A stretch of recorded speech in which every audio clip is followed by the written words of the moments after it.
came up short today. Feels like I fell 1,000 times. Nothing but doubt to flood my mind. 'Cause sometimes it's hard to remember why I ever started racing with my dreams. A restless December, feeling I was meant for more than I believed. I'll never surrender, rather try and fail and fall 1,000,000 times. I'm on my way.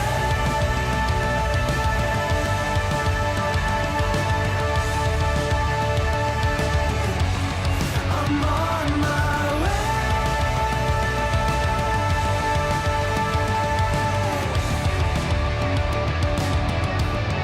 I know as close as I am now, I will struggle, I will shout.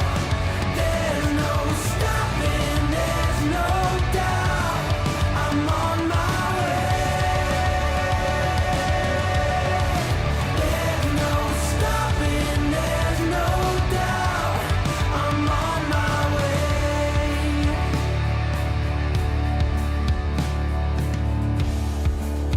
I swear I meant to do this.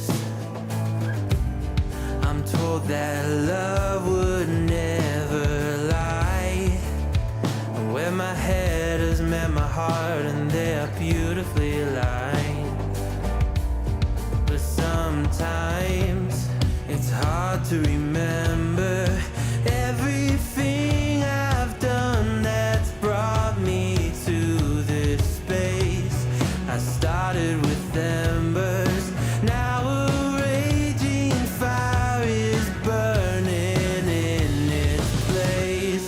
I'll never surrender, rather try and fail and fall 1,000,000 times. I'm on my way.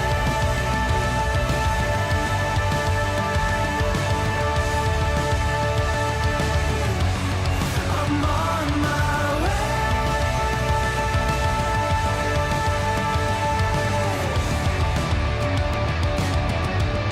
I know as close as I am now, I will struggle, I will shout. There's no stopping, there's no doubt. I'm on my way. There's no stopping, there's no doubt. I'm on my way. I know as close as I am now, I'm on my way. Saturday night, and the fat guy is back in front of the microphone again. What is up, everybody? This is Jay, aka MultimediaJay, or as some folks on Twitch might want to call me, Fat Chefy. Did the mic even pick that up? I'm experimenting with some noise blockers that are actually better than the stock ones. But yeah, Fat Chefy. That's probably one of my nicknames in certain circles of Twitch by now. Because I've had people show up and they've said, oh, he looks like a fat version of the Dat Chefy guy in the global emotes. Just because of the blue sunglasses. Hey, what can I say? I like the color blue, as you can tell. And with the plant light on, I don't have any plants in the flower pot right now, so I actually got to reprogram the lights so that the plant light turns on. The plant light turns on and off with Geek House dark mode and not actually on the timer that it's currently on right now. But, oh, man. So we're here tonight to wrap up this whole discussion about this content creator baggage thing that I've been writing blog entries about and doing all kinds of other stuff today. And then afterwards, once it's a little darker out there and it's a little quieter in the neighborhood and I don't have to use noise blockers to block out the remaining cars and whatnot going up and down the roads around here, got a lot of stuff to think about in terms of videos. First, I have these ring lights still in the box. This was supposed to be my weekend project, but obviously things came up. But I will have them out of the box by the end of the night tonight. I will have them out of the box and figuring out what, if anything, I want to do with them. Part of the light experiment, getting used to all the wonderful new lights that people have available and various ways to light yourself, and seeing if there is any technical solution whatsoever for the problem I absolutely hate about stream lighting, right? So I have the TV cranked all the way backlight wise. It's probably one of the reasons why the TV's been slow roasting itself since I've been streaming, and I'm looking at buying a new one whenever it finally conks out for good. It takes a couple of tries to get started if the thing's cold and whatnot. But I have this whole thing going on because I've tried a couple of streaming lights and some of the lights that streamers use, and I hate having a glaring light hitting the corner of my eye, even with sunglasses on. It feels like I'm taking an eye exam. I don't know how these streamers do this, but I figure, you know what? I'm using this it's like I'm watching TV in the middle of the night anyways. So if what happens on the screen changes and I get smurfed or something, or it gets super dark and I get blacked out, or I get lit up all over the place because the color changes on the screen, then hey, you know, it's kind of the environment that I have right here.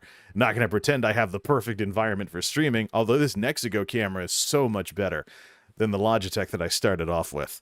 So holy crap. Tonight, we're going to be talking about what is probably the biggest example I have of you don't need a big audience, just a good one. Something every content creator out there needs to keep in mind. You can be big and famous and all that lovely stuff, and it's worse than if you just have an audience of good people that you've met along the way who support you. And once again, I'm old. YouTuber for 15 years now, goofing around mostly recreationally on the platform, not really trying to seriously conduct a channel until last year, in accordance with any structured anything that people might have encouraged me. Well, if you do this, you'll get more views, da-da-da. And taking the forefront with the experience I've gained, talking about things like moves YouTube should make next. Like, I'll just say it again, and I'll keep saying this until YouTube decides to actually experiment with this and give creators the transparency that they deserve.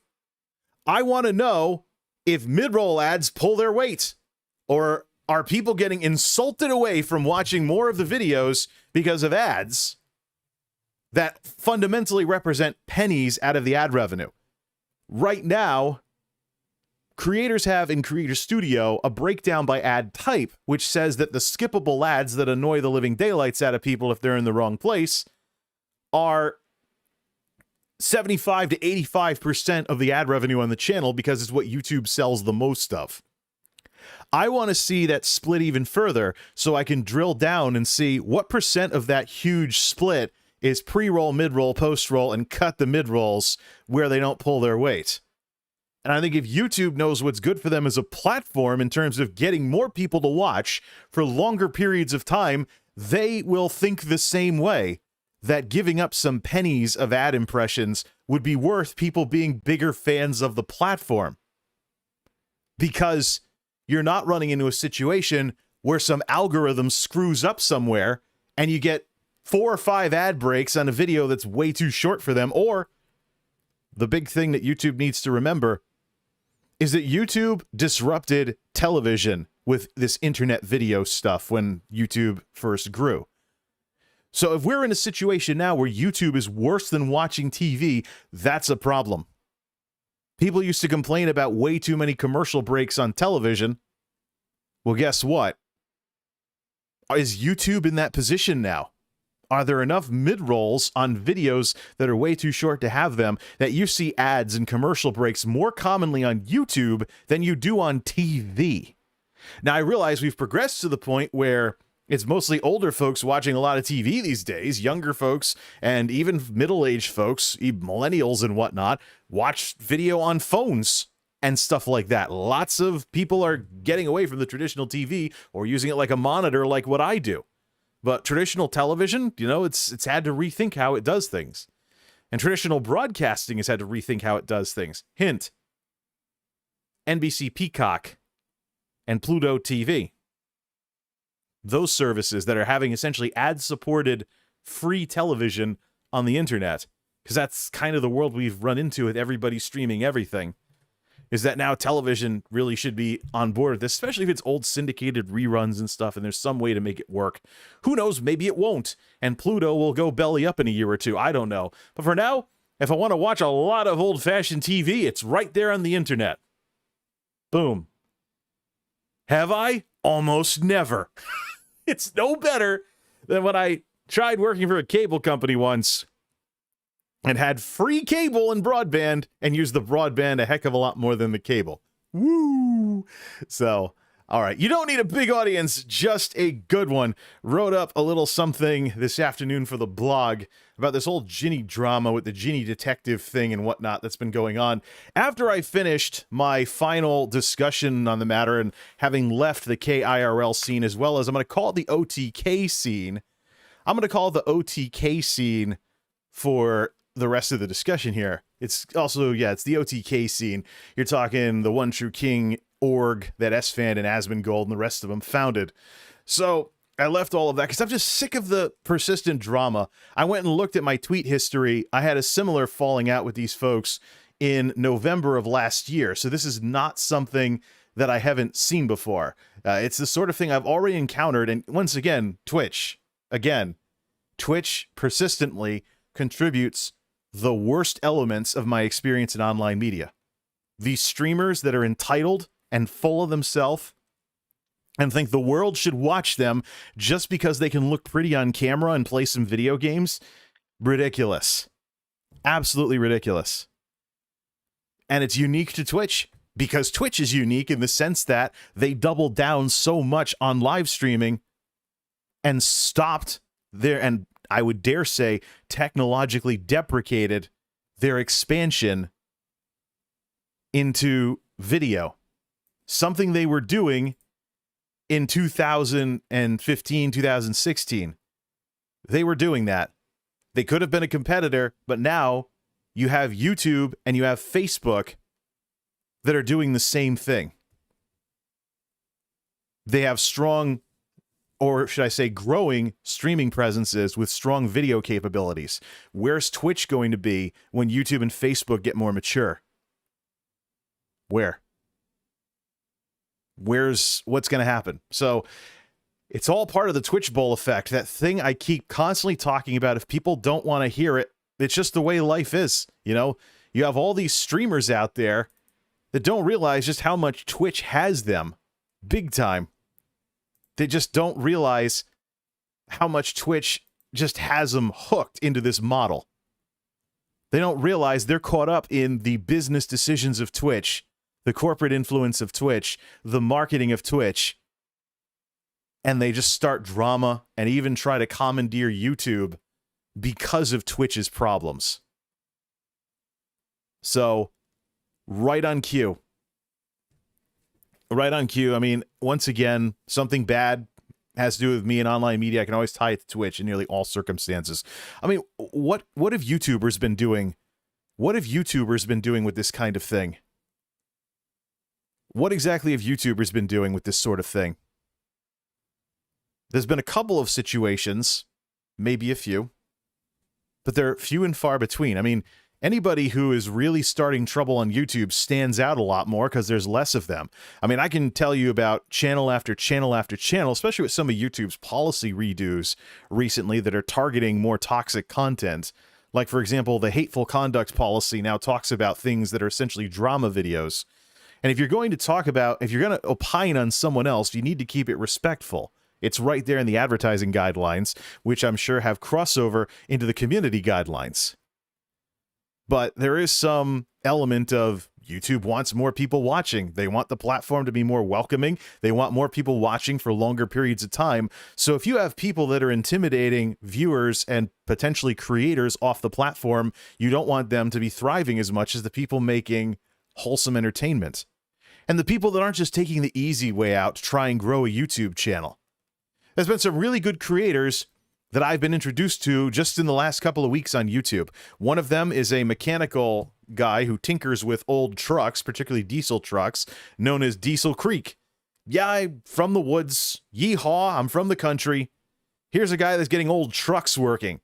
And it has the same kind of over-the-shoulder style that I've done with computers and stuff.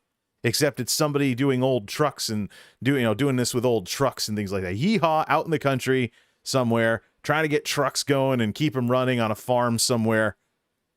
But it's just good old-fashioned content.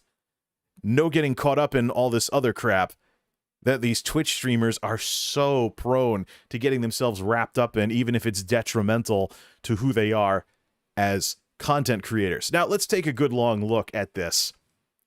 Let's take a look at some of my responses to what's going on with Ginny. So, I left the Korean IRL scene, I left the OTK scene last night, unfollowed a lot of these people. Some of them who are not directly involved with the drama, I might actually consider following again, like Hachu and Auntie on the KIRL side, and Mizkif and Trainwrecks on the OTK side. So, and then some of the others, people in the other categories and whatnot. But I think at this point, what this is a lesson in a lot of different things.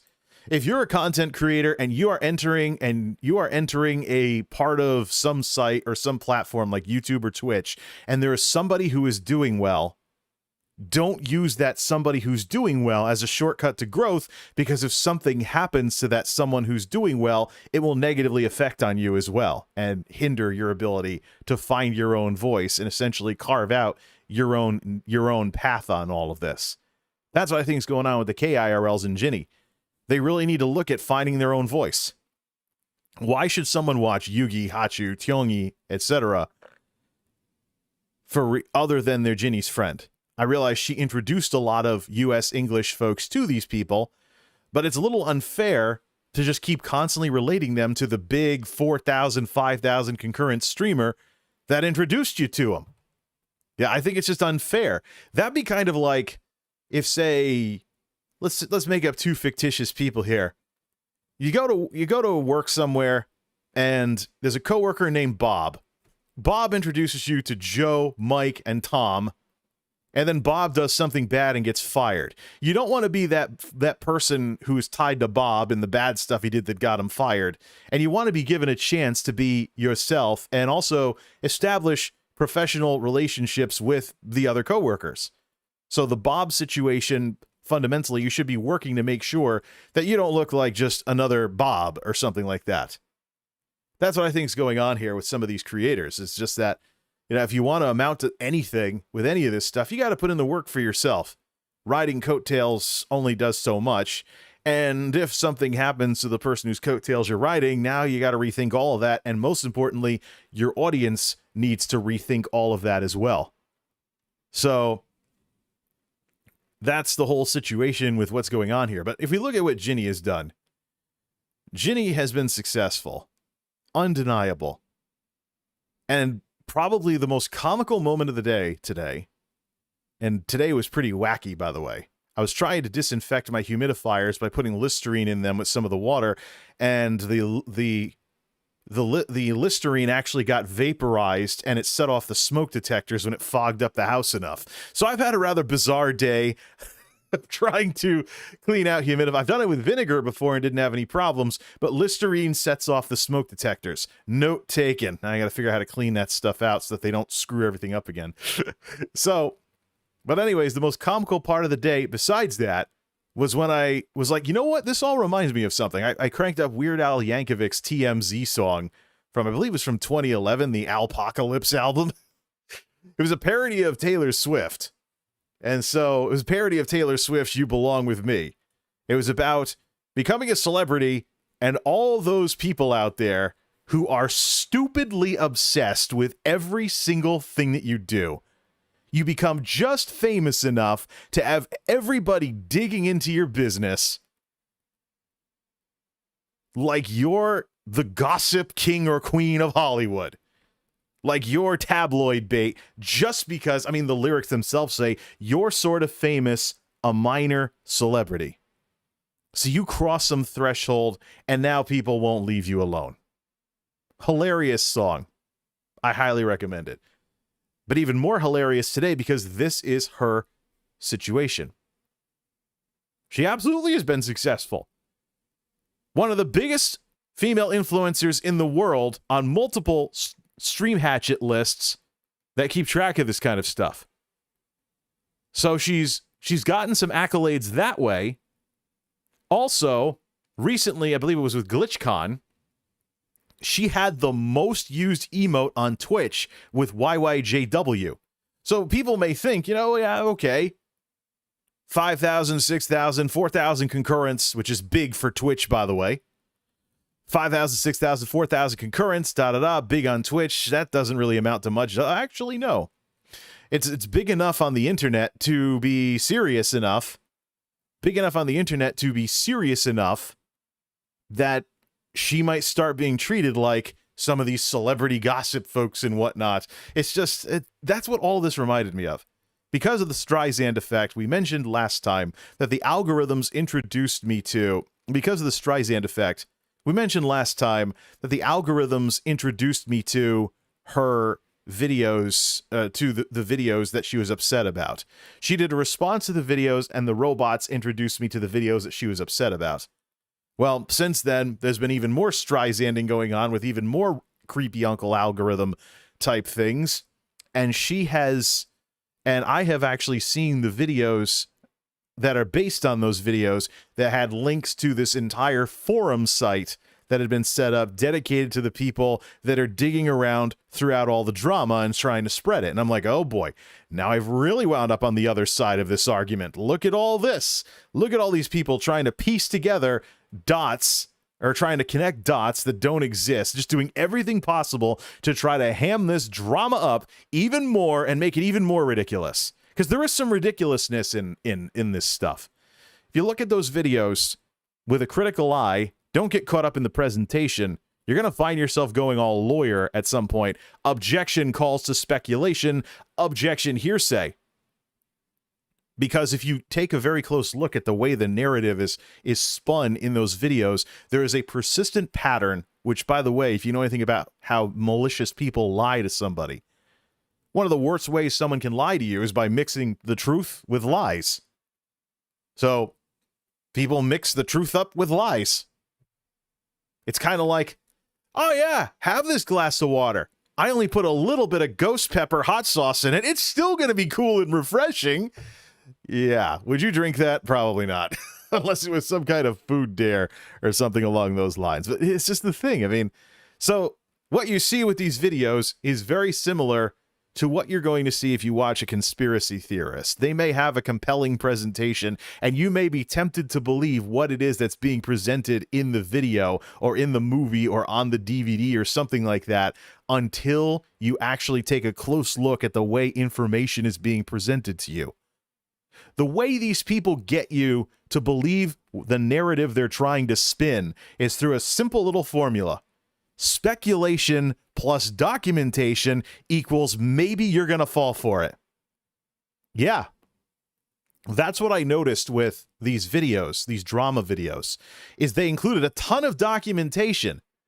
But what really made them zing was the speculation that was interspersed between all the documentation. The idea is show people that make it look like you're doing your homework on something and show them like screenshots of DMs, this, that, or the other, but sneak in the speculation lines in the middle of bombarding people with all this data to try and slide that under the table. And if anybody like you or I were to put a critical eye to that, we'd spot the number of times that this guy was doing this.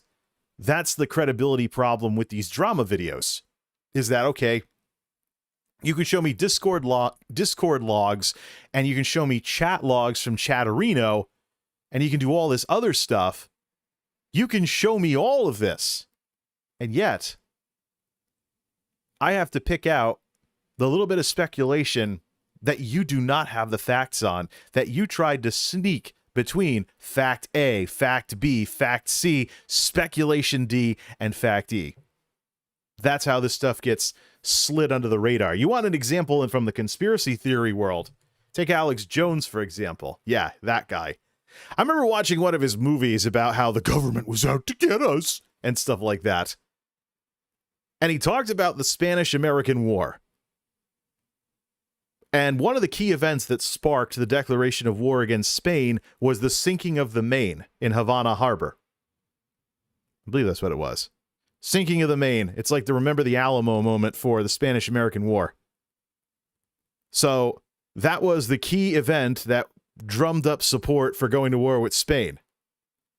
But what Jones did was he added in his own speculation on the matter, because we're lacking the information to really make something like this. You really have to dig and really stretch things to come up with it. But because it's a conspiracy thing, the idea, the government sunk its own ship to start the war. Where do we know the government sunk its own ship? When you make accusations like that, you need evidence.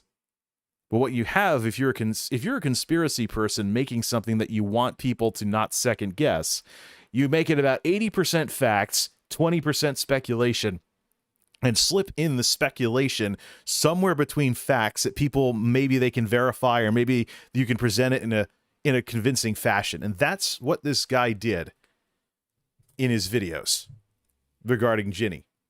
He would show facts here, here, and here, sneak in some speculation here, and try to get you to believe the narrative. So it was very tabloidy. The biggest issue I have with how Ginny has handled this is the way she's treating her audience with all the banning and locking things down that she's doing. This violates two key rules when it comes to content creation and content creator baggage. Number one, the rules of the market. People do not need to watch somebody with drawbacks if somebody just as entertaining comes along who doesn't have the drawbacks. That's part of how I determine who to watch. At some point, you pass this point of no, like I'd mentioned last time, you pass this point of no return, where you're going to pass this point of no return where no amount of how entertaining you are is going to make a difference. I don't want to watch you, no matter how entertaining you are, if there's drawbacks and bad stuff going on behind the scenes. Doesn't matter. Content creator with baggage loses to the content creator without the baggage. Number two, never punish your best people because of your worst people. That's how you end up with no people. So I never started trouble in her chat. I never started trouble in her Discord. And I really don't care that I was never targeted with anything related to this. The fact that she's doing it to others, I don't want to walk on eggshells just to be entertained by an IRL streamer on any platform, Twitch or YouTube. Now, I just want to enjoy what's going on the screen. I don't want to have to second guess that there might be some dark thing happening behind the scenes that's going to come out later on. I just want to be entertained. So never punish your best people because of your worst people. That's how you end up with no people. The people that were getting insta-banned for just questioning what is all of this, and because the order had been given to the moderators to instantly permaban anybody who brought this stuff up in the chat, people mentioning Sweden, people mentioning the number 9, people mentioning Portal 2, people mentioning Ginny Detective, ban, ban, ban, ban, ban. Because of all of this stuff that's been going on, you have a situation where people that were subbed for like 16 months or something banned. It's not the way to treat your audience. Not everybody in your audience is nerding it out on your Discord. Not everybody in your audience is following every last detail. And you'd think that if the problem with the people starting the drama is that they're overanalyzing your personal life, you would think that if that's your concern, that if you had people who weren't doing that, it would be a good thing. Well, if you have people that aren't overanalyzing every last detail about you, they're going to be in the dark about stuff like drama, or they're not going to care about it. So, in a sense, you're punishing the best people because of the worst people. And what do you think that's going to do in terms of who's watching? That's the thing. So, yeah, I mean, she's big enough to have this nonsense going on. She's absolutely big enough to have this nonsense going on. The Weird Al song applies perfectly to her. It's just something that happens when you get big enough for it to start happening. It's a sign of your success when this nonsense is going on. You have to deal with it. And you don't even have to get as big as Ginny to run into something like this either. I've run into it before as a small creator on YouTube. There's an individual who I've already banned 6 accounts of sock puppets because they won't get the message that I don't want them around. They did something wrong on account number 1, and I've banned accounts numbers 2, 3, 4, 5, and 6 when they've subscribed to me or when they've showed up or when they've commented. So, and if there's more accounts afterwards, they're going to get banned on site. But you eventually, the point is, when you become a content creator and you get public facing like this, you're signing up to deal with people. That's eventually going to mean that you're dealing with the nut jobs of society. When you encounter the bad people, though, what does that do to the way that you handle the good people? Or the people that watch, support, and enjoy what it is you do? Or in this case, people that watch and support you, in the case of the subs that got banned, but they're doing exactly what you wanted people to do, let you have your space. These are the people that aren't nerding it out everywhere, digging through your personal details and invading privacy and stuff like that. If you can even call it privacy, when a lot of what people are basing these arguments on is based on stuff that's been available on the internet. But we can save that argument for another day. But if you have people that aren't being nosy, as my stepmother would have called it, if you have people that aren't being nosy, isn't that what you're actually looking for? So they're not going to be the most informed because they're not being nosy. They're just enjoying the streams. Either way, put all this together. She's big enough to have this start happening. It started happening, and now we have this. But I'm done with the drama. I've had it with these constant. I mean, some of her friends I might watch again someday. It's going to be a while, though. I want to see what happens. I want to see if any of these other KIRLs start thinking, you know what, we got to find our own way throughout all of this. Maybe that might involve YouTube. If somebody can have more algorithms working for them on YouTube, or move on from, barreling away on Twitch and not getting anywhere like so many people of all sizes do on the platform. Yeah, it's not just the zero viewer Andes that are having problems on Twitch. I can pretty much tell you from some streamers that I've watched for a long time how many concurrents they have, and usually be right unless something has dramatically changed with their stream, because Twitch at the most will offset their attrition and give them enough of a new audience to offset the attrition from the people that are not watching for whatever reason. So everybody is stuck. The 10,000 sub people, the 10,000 viewer people are still kind of there, 30,000, When people break the mold and they actually have real awesome growth, it makes the news. And we know that there's the mathematics. The mathematics point to an environment where Twitch has too many people trying to be streamers. We know that that's the case. We know that this is going on.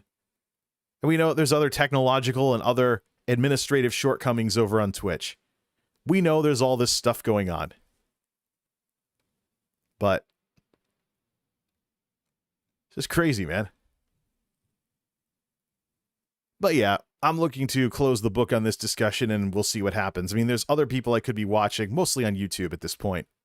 I also could be working on my own stuff, which I have plenty to do. Tech stuff, meta stuff, gaming stuff, getting through the gaming backlog. I mean, I'm at a point right now where I have MMOs sight unseen. Final Fantasy Shadowbringers, World of Warcraft Shadowlands. So if I want to kind of play through that on stream or off stream, there's that. And then there's the moves forward on YouTube with the changes YouTube wants to make that'll progress the platform forward a little more. But yeah. Anyways, let's take a close look. Let's take a closer look at something I set up in Microsoft Edge. So here is Ginny's lifetime Sully gnome. Let's put this full screen on screen number 1 and really get lit up. I have this already pre-cropped to show her progress as a streamer. So we're looking at this thing here. She starts off in 2017, slams away up to about the size of a Twitch affiliate, then goes viral in 2018. Maybe she travels to Taiwan or something. I don't know. I come out of the scene with the SFan Ginny thing in the lockdowns of 2019. So here's this ascension of SFan Ginny season 1. Notice how the general trend is that it's going up. This gap in the middle around May or so goes back to Korea for the summer of Tier 4 Bang Bang. And the big thing to watch is this 4,000 line. My pointer's on screen, right? The big thing to watch is this 4,000 line. What defined the summer of Tier 4 was constantly catapulting herself off of it and staying above it. But even that, there's only so much you can do. But it is summertime, so there's plenty to do. Collabs, the music video, things like that. But eventually, she winds up in Europe, which is what this thing is right here. This jump.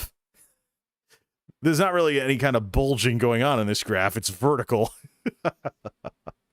This kind of jump in September is the beginning of the Europe trip, and with the progression from summer to winter, the lockdowns in Europe, and all kinds of other stuff as the second wave of the pandemic progresses, as well as this whole thing getting old. Oh, she's in this country today, she's in that country today. That eventually gets kind of that.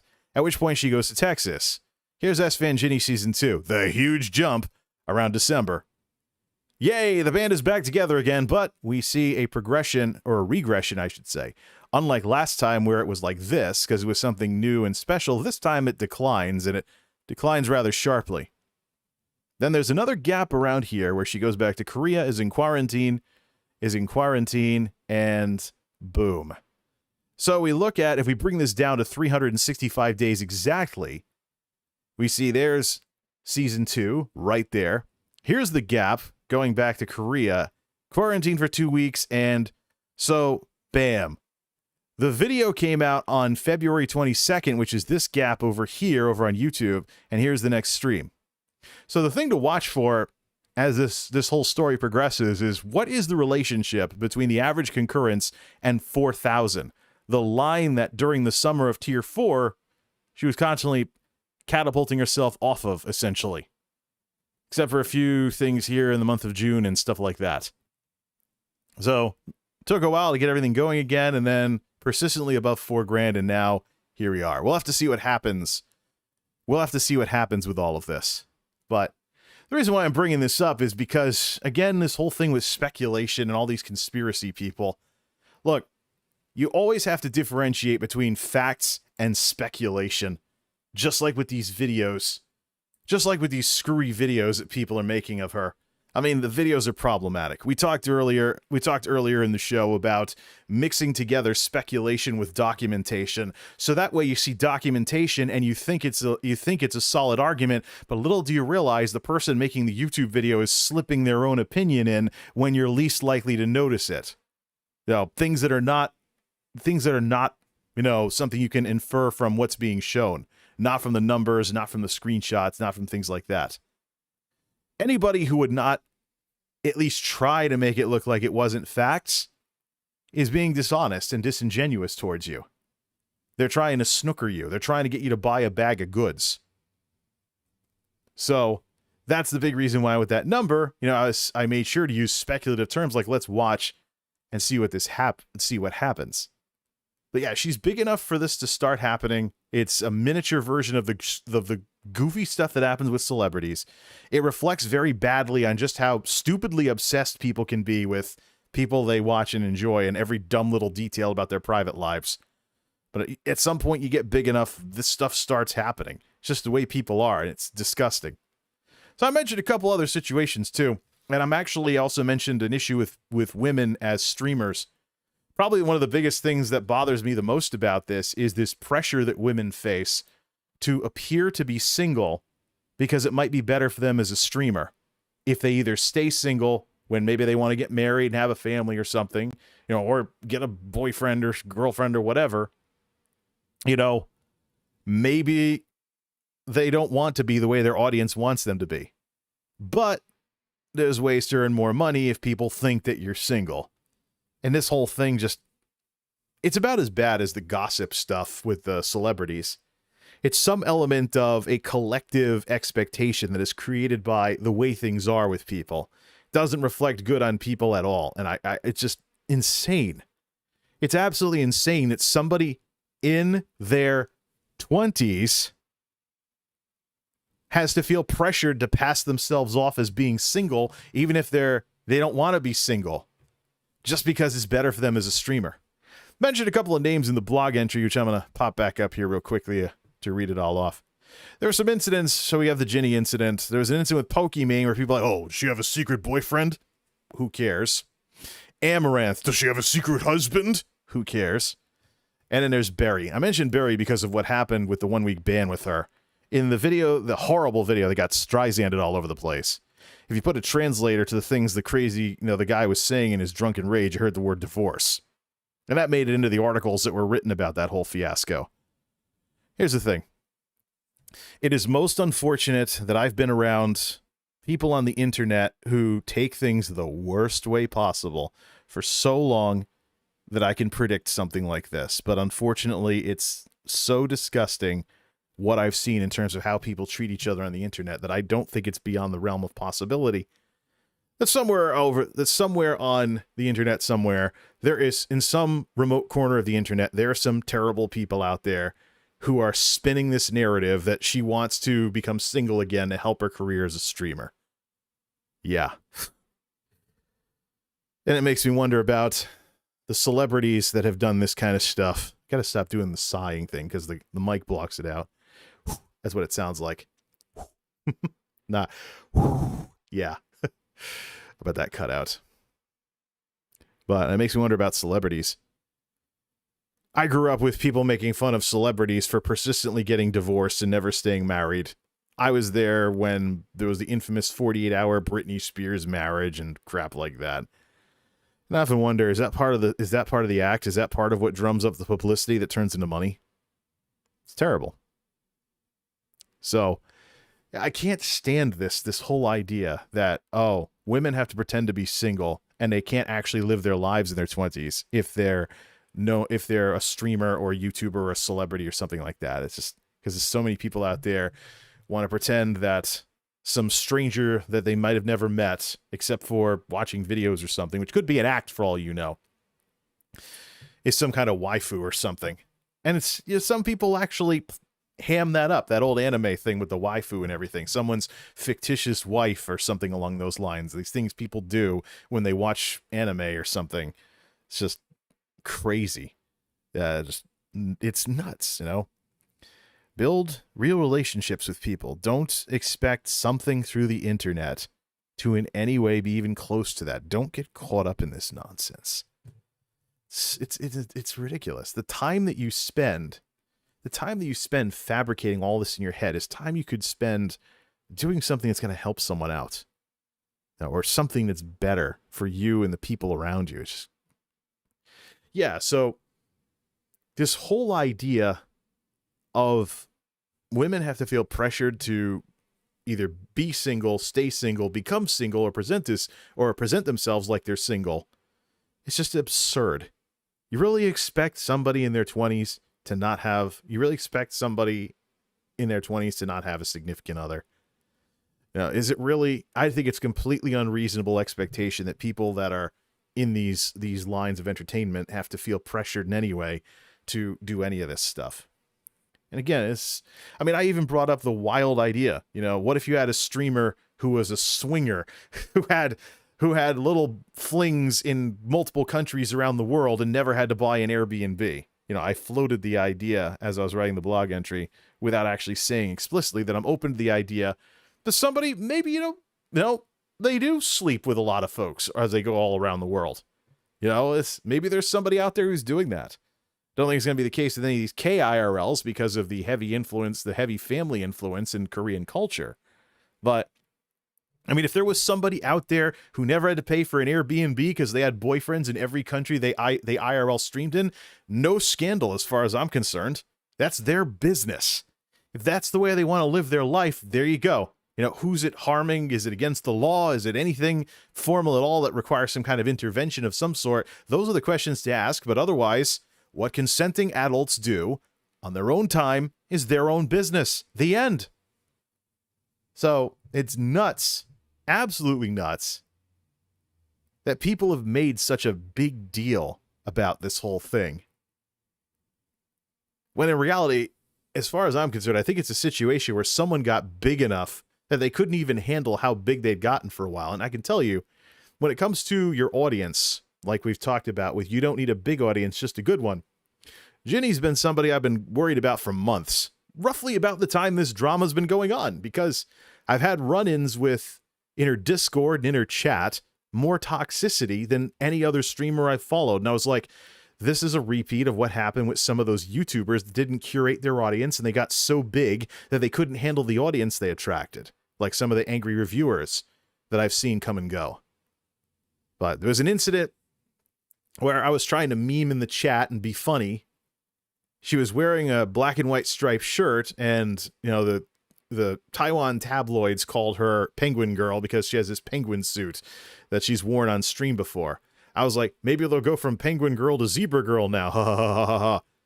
Some people in the chat were brigading to have me ban. One man span, ban him. I'm like, what? Didn't say anything again after that. No more cheers.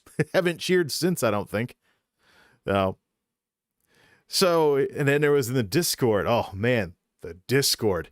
Despite the heavy moderation, there was a time when I couldn't say anything without there's somebody who really is obsessed with the fact that I've chimed in on how she's doing as a content creator and how I've liked the feedback loops that she has between Twitch and YouTube and what's going on.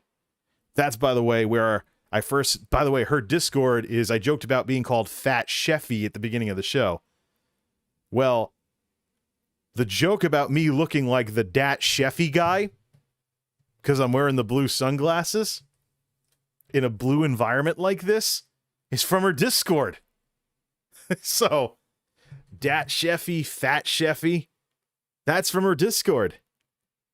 But what's also from her Discord is, minute I show up, hey, MultimediaJay, make another video about Ginny. I'm like, what? And it got so bad that I actually trolled her general chat, her English general chat once. There was a time when I went in and I started typing with no intention of posting anything. I was typing random stuff. But when you type on Discord, you show up under the people that are typing. So I waited for a silent moment. I started typing, and so on the other side, it said MultimediaJay is typing. Someone comes in and is like, hey, MultimediaJay, make another video about Ginny. And I'm like, wow, it is that wild on here. Didn't even have to post anything.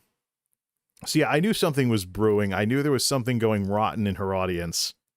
And I knew she was going to have a mess on her hands. And that's why I'm here tonight, to just say, yeah, you don't need a big audience, you just need a good one. So don't go for the easy buck. Don't do the stuff. I mean, if you have the choice between more money and a terrible audience and less money and a good audience, give up some of the money. Because what kind of price can you put on your own happiness or your ability to live in peace? Is there any kind of price tag you can put on something like that instead of just going for the money and then having bad stuff happen afterwards because you went for the easy buck instead of being a little more responsible and understanding as to what the implications of your actions could be? It's a tough decision, and maybe some people that are young enough and naive enough as individuals or content creators may make the wrong decision just because of their lack of experience. But it's something we all have to deal with. We need to decide, how far do we want to go with all of this? And what is our definition of success? Is our definition of success making the most money possible? Or is our definition of success making something that we can look back on 10 years down the road and say, I'm proud I made that video or that movie or this or that or the other. I'm proud I built that, even if it wasn't the most lucrative thing out there. It's something we all have to think about. So, and that's why I talked about the stream life crisis last go around. I really think it's coming. I think we're going to see a situation where all these Twitch streamers who've been riding high on all of this, on this streamer bubble, They're going to second guess what they've been doing for the last couple of years because they're going to learn about YouTubing, making videos, especially evergreen videos that people watch for years after you post them, that bring in ad revenue for years after you post them. People are going to find out about the other side of this whole debacle with YouTubers versus Twitch streamers, and they're going to wonder if they should have been on the other team. Or maybe they'll wake up, as I did, to this problem with Twitch streamers being overly influenced by Twitch's decisions as a company, which should not reflect on them as creators. But if you're caught up in the whole I'm a Twitch streamer thing, you're going to end up wrapped up in all of this stuff. So maybe more people are going to wake up to this. Maybe more people are going to see that it's going on, and maybe they're going to be, thinking about it. I really think, it's not going to get better for the Twitch environment anytime soon. I think that as YouTube and Facebook advance, YouTube more so than Facebook, Twitch will eventually be driven back to the drawing board. Question is, what happens when they do? So, you don't need a big audience, just a good one. Indeed. What happens when your audience gets big and unruly? Ask our friend who I've stopped following. And ask her friends who now have to think about what they're doing as streamers and how they can carve their own path and find their own voice and build their own success without being too closely tied to XYZ person who had this major issue happen with them. But yeah, sadly, one of the things that hurts the most about all of this is I saw something like this coming. I just didn't know what it was going to be. Because when someone's audience starts turning sour, there's something in the works, that there's probably stuff going on behind the scenes where they're just wrangling with what they've done. I think XQC might be a good person to keep an eye on. He mentioned in a stream recently that his audience is so wild that he can't host or raid people anymore because just his audience goes crazy.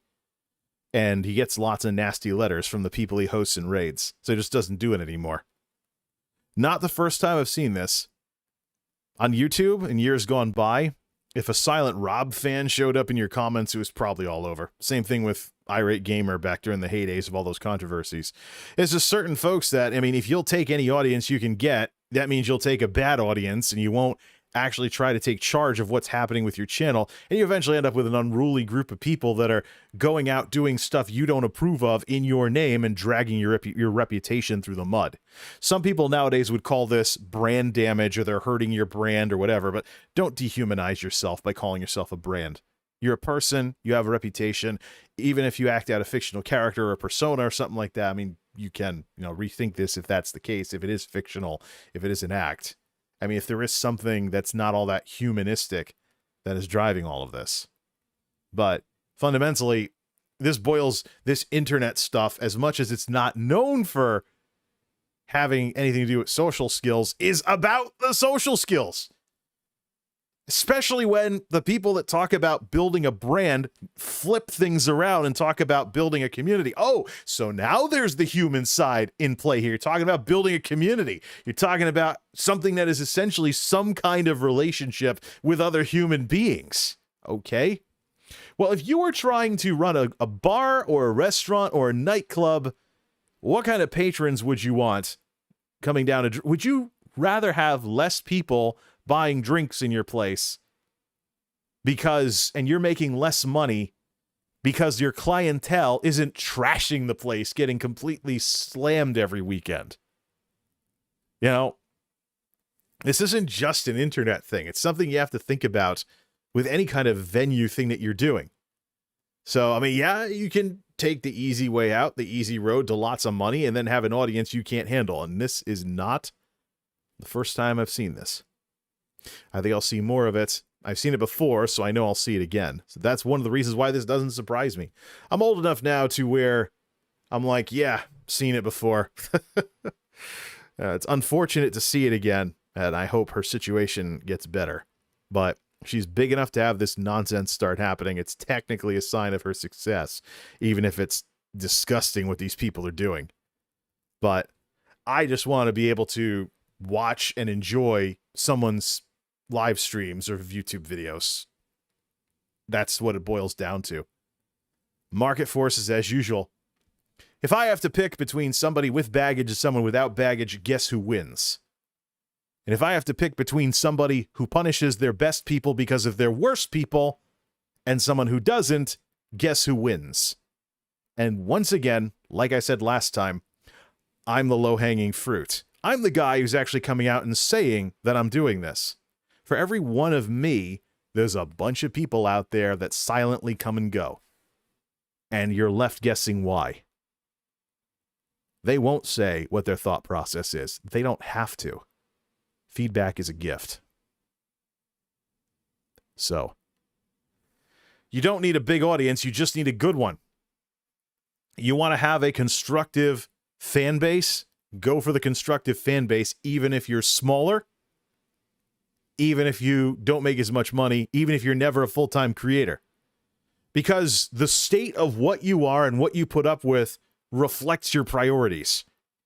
If you took the easy money in favor instead of building a constructive fan base, then it says right there that you took the easy money and that's what you prioritized. Now you're living with the results of your decision. So yeah, it's something that a lot of, I wonder if anybody even thinks about this. All these content creators, they might have a YouTube video with 10 views to their name or something like that. That's it. Or they're a streamer with no concurrence yet. And they're like, yeah, one of these days I'll be the next ninja. Do you want to be the next ninja? Do you want to be under the microscope as much as these big streamers are? Do you want 30,000 people analyzing your every move if you have the wrong audience? It's another reason why I've respected folks like Ginny with the growth she's seen and how successful she's been. I think a lot of the people that criticize her wouldn't last a day in her shoes doing what she does. You think about it. IRL streaming, everything you do is under the microscope. People are just aching to clip something and send it to Twitch to kick you off the platform if they don't like what it is that you're doing, or they just want to be stupid about it because no skin off their back. They're just doing what Twitch tells them to do, report stuff that violates the terms of service. So you got all that scrutiny. To do all this world traveling, you got to buy plane tickets, catch planes, go through airport security, not know what it's like where you're going, like some of the parts of the Europe trip where she wound up in bad neighborhoods and chat was going crazy. That's a bad part of the city. Get out of there. Yeah, it's just, yeah. Be very careful how you criticize people, if you criticize them at all. I think a lot of the people that are picking apart every little detail they can about her wouldn't last a day doing what she does with that amount of numbers, that amount of variability, and maybe even that kind of sleep schedule. You know, if you've gone from your daytime being Asia time to America time to Europe time, maybe flip-flopping between them every couple of months. People complain about what daylight savings does here in the United States, and that's 1 hour every half a year. Imagine if you're constantly changing time zones in the same time period. This time, you're on the EU schedule for these couple of months. Oh, your NA schedule for these couple of months. A lot of these people that are doing these videos probably couldn't do what she does. So, you can understand if she's stressed at all, much less stressed about this crap. Some of the stress, though, is because of her success. That's the thing. She's big enough to have this celebrity gossip garbage going on. But you know what? I'm going to conclude this discussion by kind of sounding like my dad.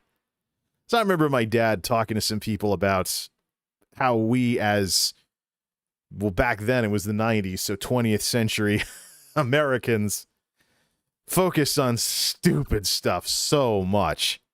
He held up a TV guide, the old magazine TV guide, if you ever seen one of those from back in the day. Before the internet, TV guide was a small magazine about the size of Reader's Digest, about the size of a 7-inch tablet. We'll go with that. TV Guide would have the TV listings, and if you didn't want to buy TV Guide, there'd be a free newsprint version in a lot of local papers. But TV Guide had articles about celebrities and TV shows and what was coming on TV and sports events and all kinds of other what's called value-added content when it comes to releasing periodicals like that. TV Guide would basically be something you would read for things other than the actual TV listings. And there was one time my dad was talking to some people. He's like, look at what Americans place a priority on. He holds up an article of some kind of celebrity weddings of some sort. Some article about some celebrities getting married. And what do you think so-and-so's dress is going to look like at the wedding? And da-da-da-da-da. And he says, look, I don't care what you do in your spare time. I don't care what you're into. What you're into is your business. But if this is the center of if this is the biggest thing you have going all week, you need to close the TV guide, step away from the TV, get off the couch, and get yourself a life.